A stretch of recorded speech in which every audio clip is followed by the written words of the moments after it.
First, let me say two simple things. Why North Carolina? It just happens to be I live in North Carolina, so it's a good place for me to do work. And there's nothing exceptional about North Carolina and the commemorative landscape there in many ways. So if you want a case study of a southern state and the commemorative landscape, North Carolina is perhaps as good as any. The other thing that I'd like to say is that we take for granted, I think, often the commemorative landscape of the Civil War that exists and don't think about the alternatives, how it might have been remembered differently. And so with that in mind, I want to start off. When we think about this, what used to be in front of this museum and the monuments that exist elsewhere, we should keep in mind that these are monuments, that is, the Confederate monuments are monuments to defeat. And when I say defeat, I really want to stress that point. This was not just a defeat, this was the utter annihilation of the Confederacy. As you may know, Jefferson Davis was captured in very unheroic circumstances. This is, of course, the Union version of him being captured in a woman's dress. It probably didn't look quite like that, but the point was the president of the Confederacy was rushing helter-skelter across the backwoods of Georgia, trying to keep away from the Union Army. That's not the way a heroic leader of a country comes to his end. The devastation, think about this, every major city in the South in the Confederacy was either occupied by the Union Army by the war's end or had been occupied and was devastated, as these three examples demonstrate. So there were portions of the South that truly were reduced to ruins. Then we have the scale of the wounded and the scarred. We don't know how many Confederates were wounded in the war. We can estimate. It seems likely that the number of Confederates who were wounded was probably equal to the number of Confederates who were killed. So we're talking of hundreds of thousands of wounded. And just one wonderful statistic that I borrow, of course, from David Donald, a great historian of the Civil War. He used to make this point. In 1866, 1/5 of the Mississippi state budget was devoted to buying artificial limbs for Mississippians. So the scale of wounded and scarred from this war was immense. And then we get to the dead. And again, we don't know exactly how many Confederates died during the war, but it's presumably somewhere in the neighborhood of 200, 250 to 300,000. So to translate this into practical terms, if you were in Lee's Army of Virginia and you survived the war without being wounded, without being captured, without being killed, you're probably 1 in 5. So this was, again, a colossal military defeat. And so white Southerners at the end of the Civil War had to figure out what they had just fought for and had lost colossally. And what was it that this sacrifice had been for? Because not only had there been Confederate dead who died on the battlefield like this, but there were more Confederates who died from diarrhea, from dysentery, and from communicable diseases. And as much sacrifice as there was in their deaths, that's not a heroic way to die. So this was a war in which white Southerners had to work very, very hard to turn it into the heroic lost cause that we encounter in the monuments. And so to understand who and what, I should say who was going to be involved in this exercise of translating the Confederate experience into a heroic one, we got to pay attention to some of the actors. And the first actors I want to talk about are clerics. Because clerics played a very, very important role in this. And here are two of the most famous. There's Father Abram Ryan there and Robert Louis Dabney. And what's so important about them is that you'd think they had to answer the really big question of why had God done this to the white South? White Southerners told themselves God was on their side during the war. They were unambiguous about that. They were the most Christian part of the United States in their minds. They were the most devoted, pious region in the country, and yet they had suffered this colossal defeat. Why had God done this to them? God had a transcendent purpose, they said, for the Confederacy, and yet they had lost. So here's the way Father Ryan and Robert Louis Dabney turned this on its head. They decided they were like the latter-day Israelites. God was chastening them, but he wasn't chastening them because he was repudiating them. No, he was chastening them because he loved them more than anyone else. So they needed to reassert themselves to the divine order. They needed to submit even more to God, and then he would deliver them. So I just have two quotes for you. One is from Father Ryan, who wrote a poem called "The Land We Love," which was enormously popular. Quote, "Each link of the chain that enslaves shall bind us closer to thee." Now, of course, only a white Confederate could say something like that. The chain that enslaves is not the chains of African American slavery. The chain that enslaves is being chained to the Union, being chained to the victors. So here's how South Carolina Methodists put it. Quote, "To be innocent and to be oppressed are the body and soul of Christianity." So the defeat of the Confederacy was going to allow white Southerners to prove that much more, or to prove yet again their commitment to God's mission. And I could go on and on about Robert Louis Dabney, because essentially he defended every aspect you could imagine of the antebellum South and wrung his hands about everything you can imagine that happened after Appomattox. But the message from both Dabney and Ryan, and there were others, was that, and here I quote a cleric from 1869, "The war had been a necessary disciplinary ordeal chosen by God to prepare white Christians for their high and holy mission as custodians of unadulterated evangelicalism and as the honored instruments for the development of a pure Christian civilization throughout this continent and throughout Christendom." So God was preparing white Southerners not just for their duty to transform America, but literally the entire world. Now that's pretty audacious to be saying that 4 years after Appomattox. But the reason why that's so important to this commemorative landscape we're talking about is, by 1869, they had already, that is, clerics, like these two gentlemen, had already started to sacralize the Civil War, to turn it into this deeply religious, spiritual conflict. And you could see that carried on throughout the late 19th century and into the 20th century, for example, with the lifting up of Stonewall Jackson as the kind of embodiment of a true Christian warrior. Well, while the clerics were sacralizing war, there were, of course, the veterans. And I'm just going to run through these veterans, the images that I put up there quickly, because the veterans are enormously important because, in a sense, they were the focus of the commemoration. They were the objects or I should say the subjects of this commemoration. And the commemoration took forms other than just monuments. There were, as I mentioned, tens of thousands, perhaps hundreds of thousands of veterans who had various needs, and Catherine's current work speaks to one of the important needs that they had, which is the needs to address the wartime experience that they endured. And so there were efforts to do that by creating, for example, veterans' homes. Virtually every major southern city would have a veterans' home.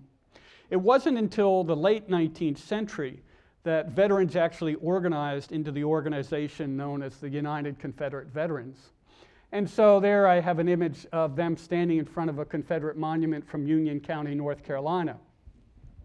They were, as I say, the focal point of the commemorative efforts, in part because while in the North there was an organized effort to provide pensions for Northern soldiers that eventually laid the foundation in many ways for the very primitive social welfare system of the early 20th century United States. There was nothing like that in the South. So Confederate veterans got pensions either from their states, if their state legislatures launched Confederate pensions, or otherwise they had to rely on charity. And so they were a symbol in some ways of they were the kind of metaphorical orphans in the support of veterans after the American Civil War. The last thing I wanted to mention there with regards to Confederate Memorial Day is this offers a kind of bridge, because I realize it's hard for you to see, but we have these gentlemen sitting here in 1937 in front of it. I realize it's not very easy for you to see, but here are the members of the United Daughters of the Confederacy in Monroe County, in Monroe, North Carolina in 1937, honoring them. And the United Daughters of the Confederacy had organized a breakfast, and then there was a formal dinner and a dance after this Confederate Memorial Day for them. And this speaks to the role, of course, in women in honoring veterans and, of course, honoring the war dead. And the way in which women did this is so myriad. I want to start off with the roles of women first in dealing with the Civil War dead. Again, as you probably know, Union dead who died outside, whose bodies could not be returned to the North, to the extent possible, were buried in national cemeteries that dot the South. They were buried at federal expense and, of course, honored as national heroes. That was not done for the Confederate dead. So the Confederate dead at Sharpsburg, Antietam, the Confederate dead at Gettysburg, those bodies were buried where they lay. So after the Civil War, in a place like Richmond, a place like Raleigh, all across the South, there were ladies' memorials associations that tried to recover the bodies of the Confederate dead and bring them home and bury them. And that's an enormous, in some ways incredibly grisly, but on the other hand, remarkably interesting story of how these informal organizations of women managed this enormous task. So the cemeteries themselves were a form of commemoration. But they also, of course, got into the business of creating a holiday. This is even before the United Daughters of the Confederacy existed. In 1866, the story goes, in Columbus, Georgia, a Confederate widow proposed that white Southern women should once a year honor the Confederate dead.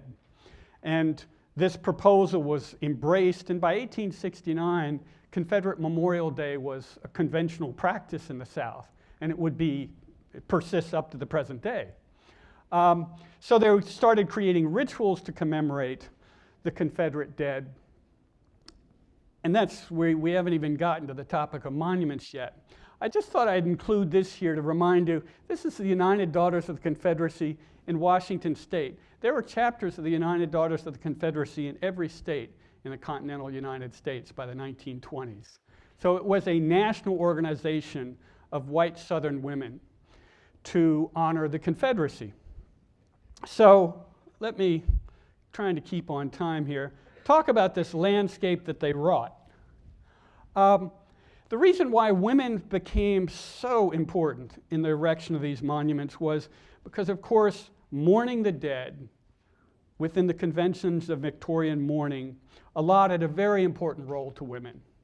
They were uniquely positioned, if you will, within society to honor the male dead, especially for exploits on the battlefield, but also to carry out all of the Victorian traditions of mourning. And so it was not, I wouldn't say it was a logical extension, but it was an extension of that culture for women to provide much of the legwork, the muscle work, to erect the monuments across the South. They raised the money for the monuments, and they provided the audience, if you will, when your monuments were being erected. But they did much more than that, and so that's what I'd like to chart briefly here. The earliest monument to go up in North Carolina was in November 1868. As you can see, it's a simple monument that borrows from funereal and Christian symbols. So this monument is located in a cemetery. It was very typical of the very earliest monuments to go up across most of the South. And that was in keeping with women doing the job of honoring the Confederate dead, those who had died and sacrificed for the slaveholders' republic. But by the late 19th century, with the founding of the United Daughters of the Confederacy, women were moving into public space literally and metaphorically. And so it's in the late 18th, 19th century that we start to see these examples of monuments so familiar, which wasn't unlike the one that was, I guess, right out there. Usually Confederate soldiers standing atop high obelisks, pedestals, whatever form they might take. And in each of these cases, I've selected ones that were in front of very, very conspicuous public spaces. And I'll just mention this one. This one, in fact, was in front of the old courthouse in Union County, North Carolina. But when they built a new courthouse, they moved it from the old courthouse to the new courthouse to make sure it would stay in conspicuous public space. And that was moved in the 1990s to this new location. So these are monuments then that are populating the public spaces, the most conspicuous public spaces of the South. Now, when white Southerners were doing this, I want to emphasize that they were acutely aware that there were other alternatives that were populating the public spaces of the United States. These are all examples. There are, I believe, 18 monuments to Civil War generals in Washington, D.C. And if you know Washington, D.C., or you've just ever ridden the metro in Washington, D.C., you know there's McPherson Square, there's DuPont Circle, there's Farragut North, Farragut South, West. All of those are named after Union generals. So Washington, D.C. is a gigantic commemorative landscape to the Union. And these are impressive monuments. These are much more impressive than most of those that dot North Carolina's landscape. And these were major sculptural public art investments when they went up. And it's always worth keeping in mind, this is immediately across the river from Jefferson Davis Highway in Alexandria, Virginia. So this, you can see Washington, D.C. as, I always think of it as the extreme expression of the contested nature of the Civil War memory. Even though people talk about how Washington, D.C. was a kind of southern city in certain regards, its commemorative landscape is not southern, that's for sure. So white Southerners knew what was going on elsewhere, and they were very concerned that they were lagging behind. I'll just throw out one more observation about that. All you have to do is, if you travel around New England, or I can't say this about, for example, Indiana, but you travel around northern Ohio, there isn't a small town in northern Ohio that doesn't have a Yankee soldier standing on a pedestal. So this sort of competitive arms race to keep up with the North was urging on Southerners. All right, but they also had competition from African Americans. And that competition took the forms of Emancipation Day ceremonies. This is Richmond, Virginia in the 1880s. I think it's about 1885. So there'd be massive marches of African Americans commemorating the day when Lincoln signed the Emancipation Proclamation. So this is a counter-memory to the idea of the good old South that Robert Louis Dabney in The Lost Cause was perpetuating. There would be Memorial Day, and I'm not talking about Confederate Memorial Day, Union, Northern Memorial Day celebrations in the South. Whites were not participating in those, and African Americans were participating in those with Union veterans, if they were alive, or other black veterans always given place of prominence. I unfortunately don't have a photograph of that from North Carolina, but here's one of black Civil War veterans marching in New York City in 1912. And the last is this extraordinary monument. African Americans before really the 1990s had very little opportunity to commemorate black Union soldiers from the South who fought the Union during the Civil War. Kentucky is one of the few states that has monuments put up during this era to honor African American soldiers. North Carolina has this extraordinary monument we know almost nothing about, put up between 1910 and 1912 by the women of Hertford, North Carolina, to colored Union soldiers. It is a block away from a UDC monument that was put up almost at the same time that was to our soldiers. I just love the contrast between those two. So here's the landscape that we live in now. We've inherited that landscape. And here I want to quickly give you some sense. I got a minute here, so this better be quick. So far, we've found 928 monuments in North Carolina. We're going to probably hit about 1,000 when we're done. These monuments, most of them deal with the war, the wars. If you total this all up, it's over 800. So we'll say somewhere between 7 or 8 of 9 of these monuments in North Carolina are devoted in one way or not to war. Here's everything else. 34 monuments that in some way address African Americans, 25 women, 21. So figure women, half the state's population roughly.